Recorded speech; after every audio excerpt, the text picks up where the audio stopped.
Alhamdulillah nahmaduhu wa nasta'inuhu wa nastaghfiruh wa na'udzu billahi min shururi anfusina wa sayyiati a'malina may yahdihillahu fala mudilla lahu wa may yudlil fala hadiya lahu. Asyhadu an la ilaha illallah wahdahu la syarika lah wa asyhadu anna Muhammadan abduhu wa rasuluh. Amma ba'du. Rekan-rekan yang dimuliakan Allah Subhanahu wa taala. Ketika Allah memerintah ataupun Allah melarang, tentunya yang pertama Allah sudah menyediakan reward, Allah sudah menyediakan pahala. Sebab Allah itu tahu karakter manusia. Yang namanya manusia itu kan ingin dihargai, yang namanya manusia itu ingin diapresiasi. Urang gitu kan. Aya we anu teu nganuhun-nuhunkeun acan ka urang sok rada amaknya. Nah, makanya Allah itu tahu karakter manusia. Jadi manusia itu ingin diapresiasi, ingin dihargai, maka Allah dengan segala perintahnya maupun larangannya itu pasti sudah memberikan pahala atau ganjaran. Makanya bukan saja ketika perintah itu dilaksanakan kita dapat pahala, tapi ketika tidak mengerjakan pun, ketika kita tidak mengerjakan apa yang dilarang oleh Allah, itu juga bakal dapat pahala. Jadi dapat pahala itu bukan saja mengerjakan, tapi meninggalkan pekerjaan itu bisa juga dapat. Ketika seorang istri kan lagi datang bulan menstruasi, dia itu kan tidak sholat dan tidak sahur. Justru kalau dia sholat dan sahur disiksa, artinya dosa. Nah, ketika tidak mengerjakan sholatnya itu dan tidak mengerjakan sahur Ramadannya itu, berarti istri tersebut dapat pahala. Nah itu, jadi pahala itu bukan saja mengerjakan, tapi meninggalkan pekerjaan pun bisa dapat pahala. Itulah barangkali. Itu yang pertama. Dan yang kedua, ketika Allah memerintah, tentunya kita harus tahu apa yang diharapkan oleh sang yang memerintah. Jadi ada target, ada tujuan yang harus dicapai. Ketika Allah memerintah sesuatu, misalkan memerintah sholat, berarti ada target, ada tujuan. Kenapa kita harus? Dan kebaikannya itu bagi kita. Dan bagi Allah itu tidak masalah. Dalam artian, ketika orang misalkan sholat, bagi Allah tidak ada efeknya. Apa namanya? Misalkan Allah jadi lebih gitu kan. Allah sudah maha lebih. Kemudian ketika manusia sekalipun tidak sholat, tidak akan jadi kerugian bagi Allah. Justru yang rugi itu yang diperintah ketika menolak perintah Allah. Makanya perintah Allah itu kita harus tahu apa target, tujuan yang hendak dicapai. Nah, itu semua kembalikan bagaimana kata sang memerintah. Ketika Allah menyuruh sholat misalnya, berarti targetnya apa sholat kita? Makanya di sini saya terus meluruskan targetnya apa itu sholat. Jangan sampai tidak sesuai target kemudian salah target kita. Karena ada orang yang sholat itu ingin kaya, yang benar, ayo jelema kitu. Begitu didawangkeun sholat Tuhan, punya keyakinan bakal jadi orang kaya. Padahal sholat itu tujuannya bukan materi. Sholat itu tujuannya bukan semata-mata ingin kaya, bukan. Ada banyak orang kaya yang tidak sholat, tapi bohong itu. Kemudian banyak orang miskin yang sholat nggak kaya-kaya. Itu kan diantaranya keliru dalam pemahaman memaknai targetan sholat. Nah, oleh sebab itu, kembalikan kepada Quran, kembalikan kepada sunnah apa yang hendak dicapai ketika orang mengerjakan sholat. Dalam Al-Quran dikatakan, Inna sholata tanha anil fahsya'i wal munkar. Sesungguhnya sholat itu harus bisa mencegah dari perbuatan fahsya dan munkar. Artinya apa? Artinya sholat kita ini harus harus bisa mencegah supaya diri kita ini gak fahsya, gak berlaku kejahatan, gak berlaku jahat. Fahsya itu adalah perbuatan yang jangankan kata Allah, manusia pun menganggap itu jelek. Dulu yang namanya fahsya. Jadi contohnya gini, maling gitu kan, sana rasa tukang maling gak ada. Allah mah terasa penjelas, manusia terasa zina, gak ada manusia yang suka pezina, gak ada. Makanya pezina itu dikawinkan lagi sama pezina lagi. Itu dalam Quran seperti itu. Yang soleh bakal digabungkan lagi dengan yang soleh, bakal sejajarkan dengan yang soleh. Nah, wayang dalam pezina makawinnya kayak pezina itu biasa namanya. Kalau yang baik ke yang baik, yang jelek ke yang jelek. Dan kalau pasangan kita baik, berarti kita baik. Itu ini kata Allah SWT. Dalam Al-Quran itu sudah disebutkan, ya, bahwasanya yang baik akan kepada yang baik, yang jelek akan kepada yang jelek lagi. Jadi terjomplang, jadi nama sekufu sarefan. Nah, sholat itu kan harus bisa mencegah dari perbuatan fahsya dan munkar. Maka ketika ada orang yang masih fahsya, masih munkar, ini kan indikator, ciri bahwasanya sholatnya tidak benar, yang benar dari sholat. Jadi belum tanggung jawab antara sholat dan amalannya itu tidak sinkron. Nah, itulah yang diharapkan. Sholat itu harus bisa mencegah itu. Targetnya itu gitu. Jelas pahala sudah dipastikan, tadi disebutkan. Pahala itu sudah pasti. Cuman masalahnya apakah sholat itu bisa menjadi sebuah hiasan dalam kehidupan kita, dalam ke arah baik, dalam arah kebaikan. Jadi kalau ada orang masih fahsya, masih munkar, kalau istilah sekarang itu STMJ, sholat terus, maksiat jalan. Sholat hayu, teler maju, kan ada yang seperti itu. Sholat ngaribakan misalnya, ya. Nah itu masih ada, berarti artinya sholatnya belum terjadi. Makanya sebetulnya menurang masih kena diberi hariwang was-was di hati acan sholat. Sebetulnya hirup kete masih kena halus sebenarnya. Namun can sholat nanti ada was-was hariwang. Mana ada orang tuh yang can sholat di akhir-akhir merasa ini bukan beban, bukan sebuah perintah. Ada orang tapi alam jelema hirup kene hatena mah can salat teh kan aya kekhawatiran, can salat nah gelisah gitu kan. Tah gelisah mah dinu kitu guruna. Ieu mah teu boga duit gelisah gitu. Pada mah kabeh umumnya teu boga duit gelisah. Ngomong diputuskeun buka bogoh doanya gelisah banget. Kasan kampus kan ngomong sampai bunuh diri mah itu sangat jelek sekali. Jadi bunuh diri itu bukan suatu cara mengatasi masalah, bahkan suatu dosa, bang gitu. Kama qala Roma Irama di kasetihi itu kan. Roma Irama di kaset bunuh diri itu bukan satu cara mengatasi masalah, bahkan suatu dosa. Memang betul seperti itu. Tapi lagu sholat tentang terang semuanya. Jadi dikir kan disebut sholat. Dikir, tentang ngomong sholat sudah jadi sebuah dikir, itu akan tenteram hati. Makanya ala bidzikrillah tatma'innul qulub. Ingat sentuh Allah. Ingat. Dalam berzikir itu, zikir itu tatma'innul qulub, akan menenteramkan hati. Maka yang menenteramkan hati itu kan dengan zikir, dengan ibadah. Makanya Rasulullah hiburan nanti sholat.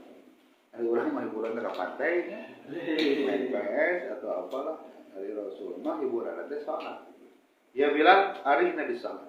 Karena Nabi itu Bilal, hubungan cenah kaula ku salat. Itu jadi Rasulullah hiburan nanti salat kan. Urang mah salat teh beban. Rasulullah hiburan salat. Makanya galau itu sebetulnya bukan kurang piknik, tapi kurang zikir. Galau itu bukan kurang piknik. Sok piknik kemari, Ranca Buaya. Anggawe galau terus dah, bukan solusi sebetulnya. Itu mah hanya sebatas mengisi waktu untuk gembiraan gitu kan. Datang lagi sibuk, maka dengan sholat tenang semuanya. Maka namun dina piknik eueuh sholat kan bahaya. Dina piknik eueuh sholat itu bahaya. Makanya banyak orang yang lagi sholat pikirannya kemana-mana. Tapi banyak orang yang kemana-mana tapi tara sholat. Ya gitunya. Loba jelema anu keur sholat pikiranna kemana-mana. Jika urang mah keur sholat pikiran kemana-mana. Tapi banyak orang yang kemana-mana piknik wae tapi tara sholat ya gitu. Yang jelas sholat itu harus jadi penentram hati sebetulnya. Itu target-target ya. Target-target harus bisa mencegah dari perbuatan fahsya dan kalau tidak seperti itu berarti kiri sholatnya belum benar. Maka saya pribadi terus terang setiap hari, setiap waktu saya evaluasi ibadah saya, evaluasi sholat saya. Namun begitu dah, kan Nabi menyebutkan sholat orang teh anu di tarima teh 1/10, 1/9, 1/8 sampai Nabi menyebutkan setengahna. Jadi sebenarnya orang mah untung lamun sholat diterima setengahna oge geus hade gitu teh. Ya, geus hade setengahna teh. 1/10 wae disebutkeun ku Nabi. Alus teh. Nu diterima teh dimulai 1/10 sampai 1/2 setengahnya. Nah itulah. Makanya terus saya evaluasi sholat. Supaya apa? Ya, sholat kita kan seolah-olah kendali dalam kelakuan kita. Jangan sampai ya tadi STMJ ataupun sholat hayu, kadar maju, sholat terus masih jalan. Jangan sampai seperti itu. Itu target ya. Jadi kita harus paham target-target ibadah yang diperintahkan oleh Allah. Kita kembalikan bagaimana kata Allah, bagaimana kata Nabi, bagaimana menurut Quran dan Sunnah. Ketika Allah memerintah saum, itu kan ada target la'alakum tattaqun, supaya kamu itu jadi orang yang bertakwa. Jadi targetan saum itu supaya jadi orang yang bertakwa. Nah itu. Makanya nanti saum hubungannya nanti dengan ibadah haji itu teh. Terus merangkai ya. Ketika di bulan Ramadan kita disuruh untuk melaksanakan saum, targetannya itu adalah takwa. Kemudian ketika di bulan terakhir kita di bulan Zulhijjah itu ada yang disebut dengan ibadah haji. Maka ibadah haji itu kan bekalnya takwa. Ya, ibadah haji itu bekalnya takwa. Maka kata Allah kan kita jawadu fa inna khairaz zadi taqwa. Berbekalah cenah kalian. Maka sesungguhnya paling baik itu bekal yang paling baik itu adalah takwa. Maka dina doanya dengan jawadakallahu takwa bahwa ghafara dan baka kan gitu. Apa doa untuk yang mau melaksanakan ibadah haji ya ataupun umrah. Nah oleh sebab itu takwa itu harus diraih dulu di bulan Ramadan. Kemudian Syawal peningkatan ibadah, Zulqa'dah itu adalah diuk di lembur masing-masing artinya istirahat persiapan, nanti Zulhijjah melaksanakan ibadah haji. Nah, kita kaitkan ternyata dalam Zulhijjah itu kan ada ibadah kurban. Kan kurban mah hubunganna jeung katakwaan, ya. Jadi kurban mah lain hubunganna jeung loba duit jeung henteu. Kurban itu hubungannya lain beunghar jeung teu beungharna, tapi di antaranya kaitan kurban itu kaitan besarnya itu dengan ketakwaan. Makanya kata Allah di dalam surat Al-Hajj kan begitu. La yanalallahu luhumuha wala dimauha walakin yanaluhu taqwa minkum, kan gitu kata Allah. Allah itu kan tidak ke Allah memuanepi, enggak akan sampai daging dan darahnya itu. Yang akan sampai kepada Allah itu adalah nilai ketakwaannya dari di antara kalian. Jadi kurban itu butuh ketakwaan. Ya, yang namanya kurban itu butuh ketakwaan. Jadi kalau sudah takwa itu insya Allah kurban akan mudah. Sebab orang yang tidak takwa itu sulit untuk berkurban itu. Kan kurban dari koroba yukoribu takriban ataupun koroba yak ribu kurbanan. Artinya apa? Upaya mendekatkan diri kepada Allah Subhanahu wa taala. Dan yang namanya kurban itu kan dalam terminologi secara umum artinya qatlul hubbi. Jadi yang namanya kurban itu qatlul hubbi, megatkeun ka cinta, mengkolkeun ka asa. Maka semua ibadah kita itu bisa jadi nilai pengorbanan. Jangan dikira ngaji ke Ustaz Legend ini adalah nilai pengorbanan. Sok ngorbankeun naon? Ngorbankeun waktu, ngorbankeun karesep, ya, ngorbankeun sesuatu yang kita cintai tentunya. Itu jadi nilai pengorbanan. Jangan dikira ke sini datang itu kan aya ngorbankeun pagaweanana, aya ngorbankeun karesepna, bahkan keluarga ditinggalkan. Enggak. Sholat itu pengorbanan sebetulnya mah, namun secara terminologi umum. Sholat ngorbankeun naon? Ngorbankeun waktu dan kesempatan kan? Kuduna digawe sholat heula, kuduna lalajo sholat heula, kuduna aktivitas ini harus sholat dulu, itu ngorbankeun. Karena Allah. Kemudian kau ngorbankeun naon? Jiwa, kan? Raga tadi dikurbankan terus ulah dahar kan, ulah makan. Ibadah haji apalagi ini pengorbanan ya harta, ya jiwa, keluarga, wah segala dikurbankan. Kudu ditinggal kurban. Nah, zakat nggak sepuluh kurban harta, ya seperti itu. Nilai kurban. Maka kurban itu qatlul hubbi, megatkeun ka cinta, mengkolkeun ka asa. Jangan dikira sholat subuh urang teh kurban, pengorbanan. Ya, sholat subuh pan hayang mah sare. Hayang mah geunah disimut tibra. Tapi kata Allah harus sholat wayana ulang kudu hudang, wayana ulang kudu ka ngaji kalau laki-laki. Itu kan nilai-nilai pengorbanan. Walaupun secara khusus kan yang namanya kurban itu artinya mencit sapi, domba atau nabi onta di tanggal 10 Zulhijjah ataupun di hari-hari tasyrik setelah melakukan sholat Idul Adha. Itu yang namanya kurban. Nah, makanya kurban itu kan hubungannya dengan ketakwaan, hubungannya itu dengan nilai-nilai itu. Jeung aya hubunganna ka deui nu ngaranna kurban jeung salat teh. Banyak hubungan. Sok dina Quran kieu. Aqimus shalah wa atuz zakat. Pasti dina Quran mah dikandetkeun salat jeung zakat. Artinya kita ini dalam Islam tidak boleh ego, hanya mementingkan diri sendiri. Karena sholat mah ibadah fardhiyah ya, ibadah orang secara individu. Kemudian ada lagi ibadah yang sifatnya sosial. Itu zakat, mengeluarkan sebagian harta. Nah kurban itu nilainya itu kan, menyisihkan sebagian harta yang kita miliki. Kalau hari ini kan berapa itu? Sekitar 3,5 juta ya. Jadi Allah itu minta tara loba sebetulnya. Setahun minta 3,5 juta. Kalau di kita sebetulnya lamun hanya meluwi gede mah bisa lebih dari itu. Kan orang mah hanya 3 juta standar kita. 1 tahun, sebab syariat kurban itu kan 1 tahun sekali.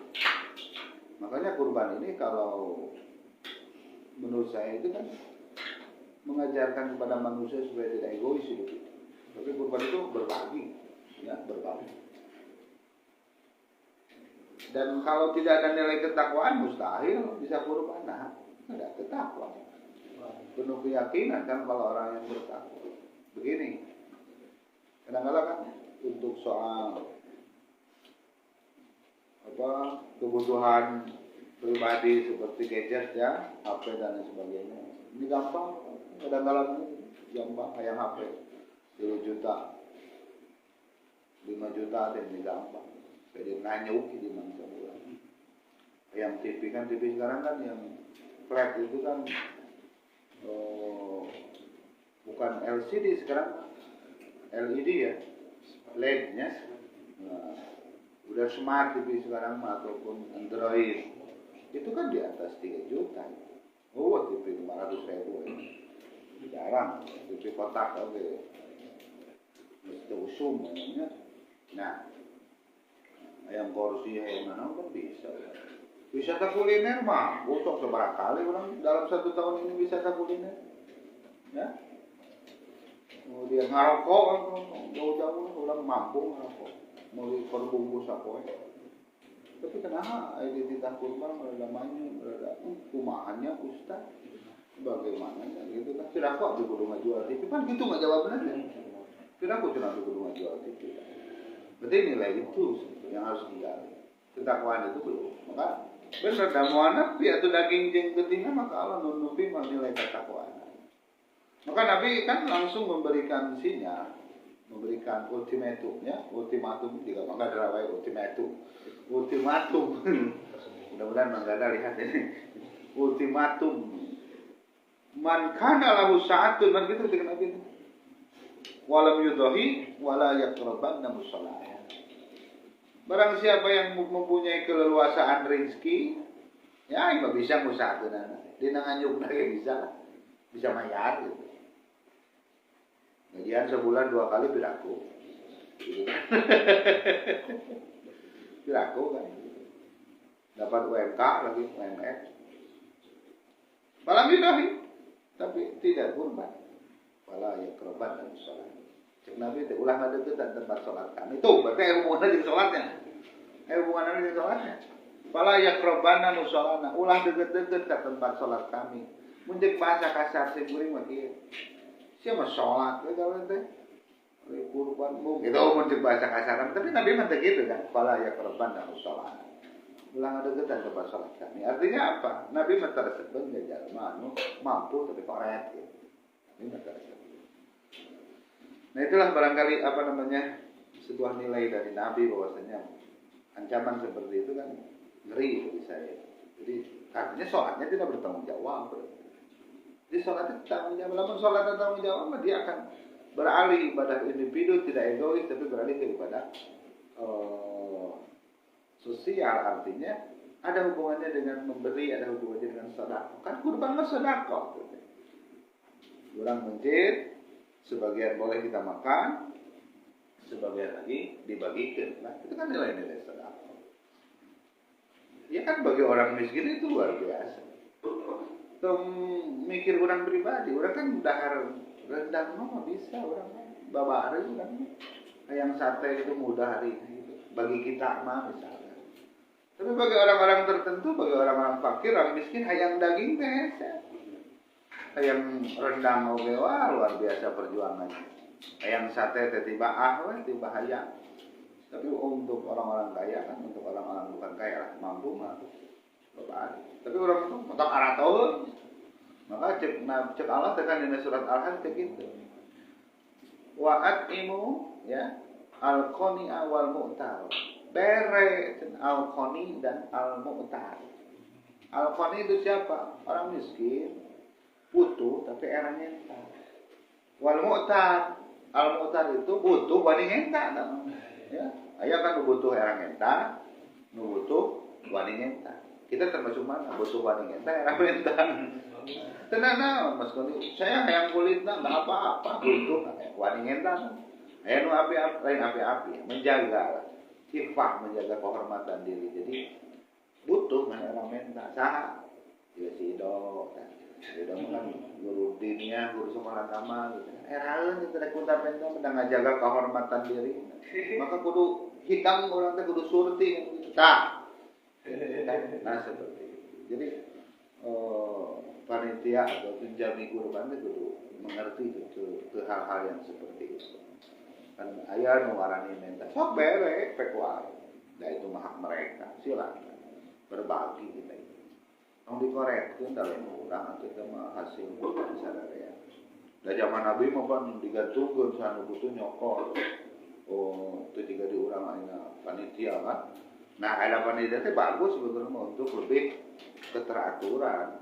Ya, diatur panitia. Pan zaman Nabi mah digantungkeun kan wayang nyempong. Pan urang digitukeun di dieu. Rek kumaha? Juga nama beak jeung gantung-gantungan ada di urang mah nya. Si dikadek we gitu kan. Nah, seperti itu. Maka ada panitia itu sudah pas ya, sudah bagus. Silakan. Ya, itu syariat yang betul-betul syiar menurut Allah itu kan syiar. Jadi kalau kita sudah mampu mengagungkan syiar-syiar Allah itu kan sudah ada ketakwaan di dalam hati kita itu. Tak kurban itu bukan masalah itu kurban ini serius gitu. Jadi pengorbanan itu ataupun kurban itu adalah nilai yang utama sebetulnya. Makanya manfaatkan momen Idul Adha kali ini. Ketika kita punya keluasan rezeki, kenapa tidak kita kurban? Besar rumahnya tapi rekawin, jika sih rekawin, kurban lah, sana kawin lah. Ya silakan tergantung ya, tergantung. Mana itu menjadi masalah kurban lah ekah lah, ekah 43 tahun berarti, ekah mah poe katujuhnya. Nah, ekah mah bari lagi bukan kewajiban kita, ekah mah adalah kewajiban orang tua. Gitu. Kudu ekah lo namanya kurban. Nah ekah ke kurban kene sebetulnya mah. Nan ada hubungannya dengan kelahiran. Kan kurban teh hubungan dengan kelahiran, ekah ngaran akikoh ya. Akikoh. Yaumas sabaini cik nabi dina poe ka-7. Offset tidinya mah nak ekah gitu kan. Mun offset tidinya mah. Jadi poe ka-7 pan cik nabi dina hadis itu. Kullu gulamin rahinatun, setiap anak itu tergadai dengan akikah, bi akikotihi akikah. Yauma sabi'ahi dina poe ka-7. Nah, laingan saukur yudbahu dipangmencitkeun cenah akikahna. Keur lalaki budak lalaki 2, keur istri 1. Lemak gitu kan. Kemudian wayuh laku dicukur, watuh laku dicukur, watu sama jeung tinggalana. Jadi akikah dikunci poe ka-7, kemudian dicukur rambutnya, nanti ditimbang di sodakohan gitu kan. Hasil timbangannya itu moal 7 gram moal, ya berapa gram moal sagram macan itu nanti bisa dengan seharga perak ataupun emas. Kamu maksakeun tuh boga mah ku perak enggak apa-apa, ku harga perak. Kemudian dicukur rambutnya, ya dicukur rambutnya. Wah, 7 poe itu kudu dicukuran budak teh. Kemudian buat sama diberingan. Jadi ngaran teh geus aya 7 poe. Urang mah kan samemeh lahir geus diberingaran budak. Pingaraneun nya pingaraneun. Kakek secara resmi nama dina poe 7. Itu biasa. Dah kurban teh. Terus ya hubunganana jeung 10 Zulhijjah mah itu namanya udhiyah. Maka pengorban disebut nanti bukan saja kurbani tapi mudohi. Kemudian dalam ibadah haji itu namanya hadiyu, ya hadiyu. Khusus sama ukur ibadah haji kayak kurban di situ. Bisa masjidnya di Indonesia di situ masjidnya. Lamun teu bisa kurban di situ atau nanti teu manggih satok misalnya keur dikurbankeun duitna tawa teu manggih satona, maka saum tilu poe di situ, 7 poe di Indonesia, lamun orang Indonesia di lembur sorang. Nah, itu 10 yang sempurna. Tamatang lamun aya nu balik ibadah haji, saum 7 poe di dia, itu bisa kurban, itu bisa hadiyu biasa seperti itu. Nah, itulah kurban. Jadi bukti bahwasanya itu adalah nilai ketakwaan. Ya, ternyata ada hubungannya antara sholat dengan kurban. Maka namun sholat dipilih terus, ketika mampu tidak berkurban, maka sudah dipastikan sholatnya itu tidak bertanggung jawab. Ya, sholatnya tidak bertanggung jawab dalam urusan itu. Maka betul kata Allah. Sholli li rabbika wanhar. Sholat dulu, baru kurban, baru mencit. Itu jadi dalil oke. Kurban mah dipuncitna sampai sholat Idul Adha. Ya, puncit nanti di dunia. Jadi lamun dipuncitna sampai Idul Adha, lain kurban sedekah ya teman biasa. Puncit nanti sampai sholat Idul Adha. Bahkan Rasulullah di lapang eta kene dipuncit nanti.